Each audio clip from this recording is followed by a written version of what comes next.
The Book of Ruth, fully summarized. This side story takes place in the days of the judges, when there was a famine in the land.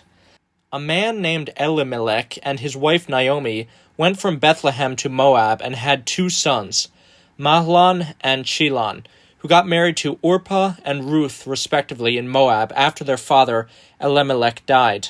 After 10 years of living in Moab, though, the 2 sons died, and Naomi decided to return to Israel after hearing of how the Lord was providing for the Israelites there, and told her daughter-in-laws to stay in Moab because she had no more babies for them to marry.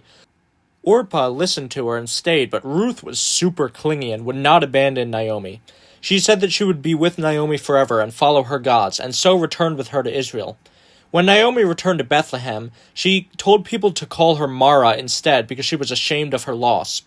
In Bethlehem, there was a wealthy relative of Naomi's husband named Boaz, and Ruth decided to glean in his field.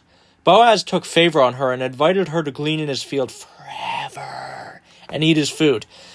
Ruth fell on her face and asked why he was being so nice to her, and he told her it was because he found her dedication to her mother-in-law admirable. So Ruth continued to dwell with Naomi, bringing her all the grains she gleaned from Boaz's field, and Naomi was happy Boaz had found favor with her. So then Naomi came up with a plan to get them both hitched. She told Ruth to go and seduce Boaz while he went to lie down after getting drunk, and then uncovering his feet while he was asleep. What? Okay, I'm being notified uncovering one's feet is a biblical euphemism for exposing their junk? Anyway, Ruth carried out Naomi's plan, and Boaz woke up after Ruth whipped his cock out.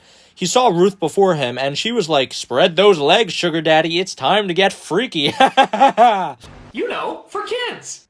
Boaz liked what she was selling, but wasn't quite ready to make that commitment just yet, and told her to hold off on the humping.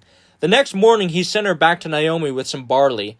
Then there's a bunch of complicated talk about land rights that's kind of difficult to understand, but the point is Boaz ends up purchasing Elimelech's land and then purchases Ruth as his wife. The elders of Israel gave them their blessing and bore witness, and Ruth bore a son named Obed, who is the grandfather of David. The passage then states the genealogy of Perez to David, and then that's the end.